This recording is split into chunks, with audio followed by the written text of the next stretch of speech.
And just a short walk from the Mayflower, we go to another pub.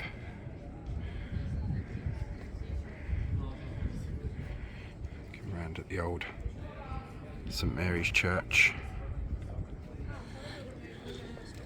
often referred to as the Mayflower Church.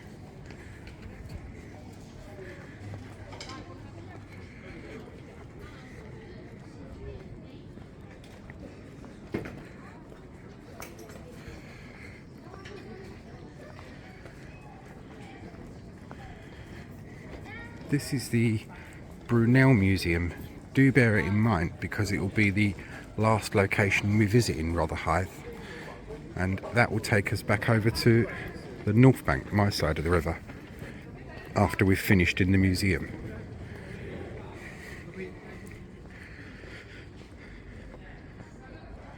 Under our feet at this point here runs the world's first tunnel constructed under a navigable river, and that's what the museum is all about.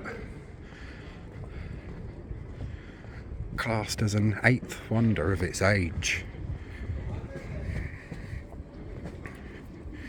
The museum is very enjoyable. I filmed that some time ago. It's been loitering around on my phone.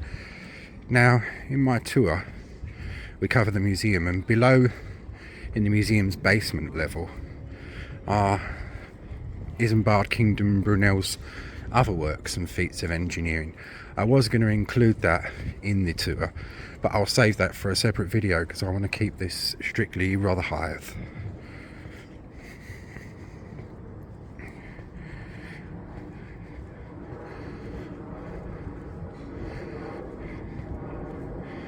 And bear the Brunel name in mind for our next London Luke on the Piss location.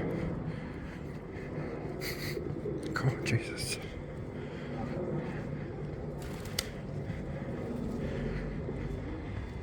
Having in the past myself smoked weed, and have not done so for a while now, I can really notice the smell of it. Victorian London, and before, the air was perfumed with shit. Nowadays, it's perfumed with weed.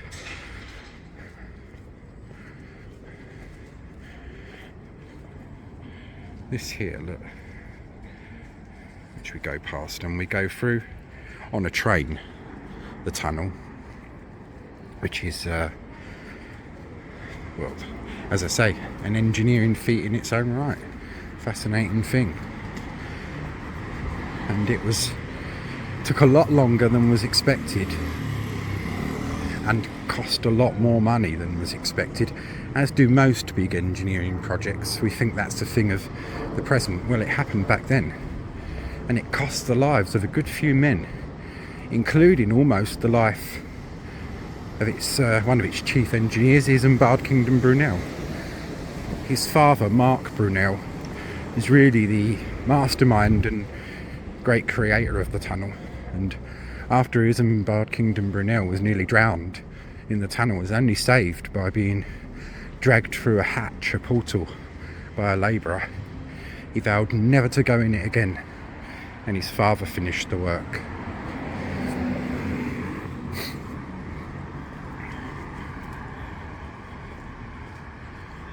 Just here is the Brunel Pub.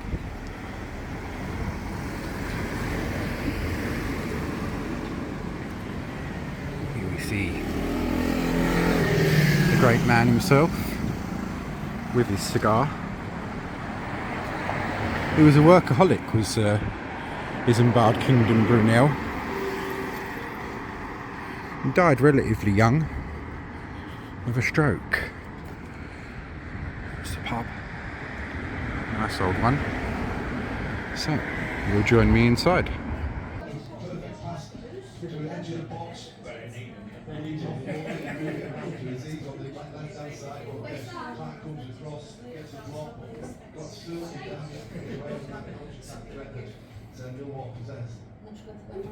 It's subject to their team, hasn't it? Just the crowd. Yeah, he's very good.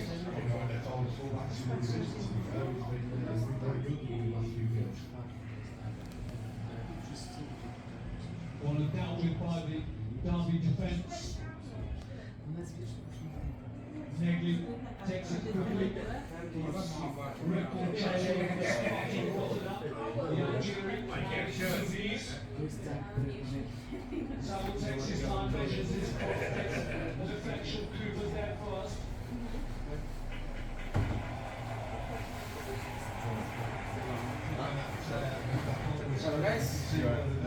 Declared to score here at Pride Park since the 26th of December. That one's there, it's the priest's house. That's what preceded the lovely little Roman Catholic church that we saw in our tour with Father Haynes.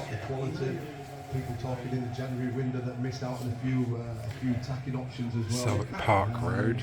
That's what everybody wants. They want that top end of the pitch. They want exciting players, score goals to win the matches. And it's been something that's been missing really, really badly from this county team. Does it Negley? Corner to Millwall.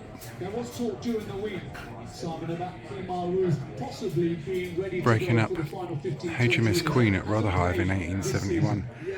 A lot of shipbreaking went on at Rotherhithe, including the famous HMS Temeraire of Trafalgar fame. 15-20 minutes end of anything.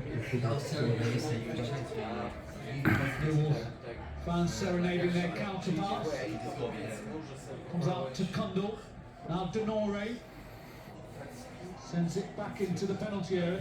Cooper's onside.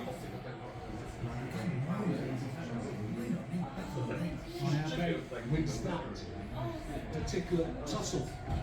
So throwing though to Millwall.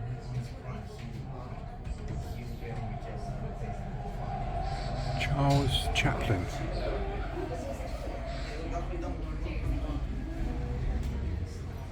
That's good play. Kundal. Shit for Alex Neil. Took over just before the New Year's.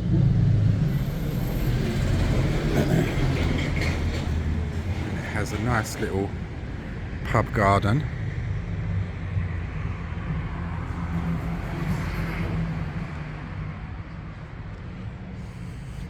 Pubs and churches, two of London Luke's favourite themes.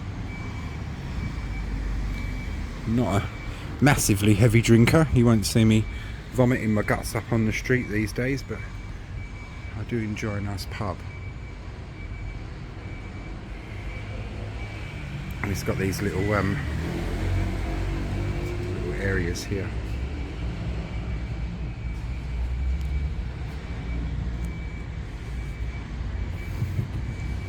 Had a pint of Brixton in the Mayflower and a pint of Brixton here.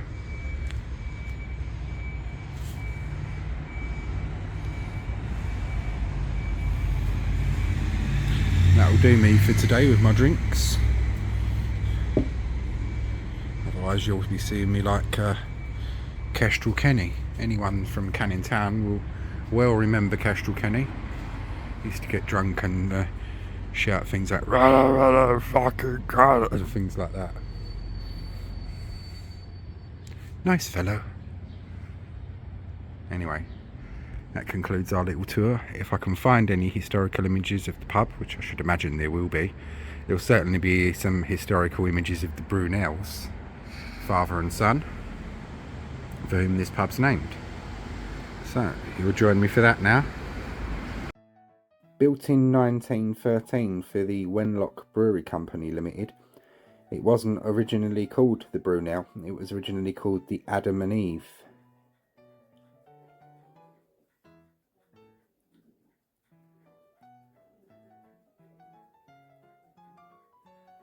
Come the mid-90s it was still the Adam and Eve, and as you can see it had a bit of a colour change. And it wasn't until 2015 that it became known as the Brunel, or was renamed to the Brunel. You can see all tarted up and looking nice. You can see around the top bit there, 1913 Wenlock Brewery Company Limited.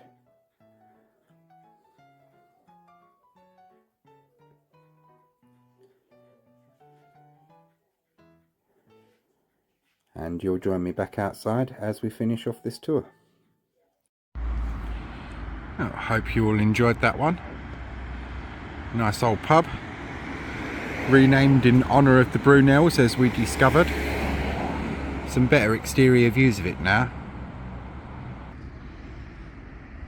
Brunel Road we're on. As I said, the Brunels feature large in the story of the local area. Anyway, that's me all tanked up with beer for now. Hope you all enjoyed this one, and thanks for watching. And our last but certainly not least location, as I said, will be the Brunel Museum, and then our trip back over to my side of the river through the tunnel built by the Brunels, the world's first tunnel under a navigable river. So join me for that one.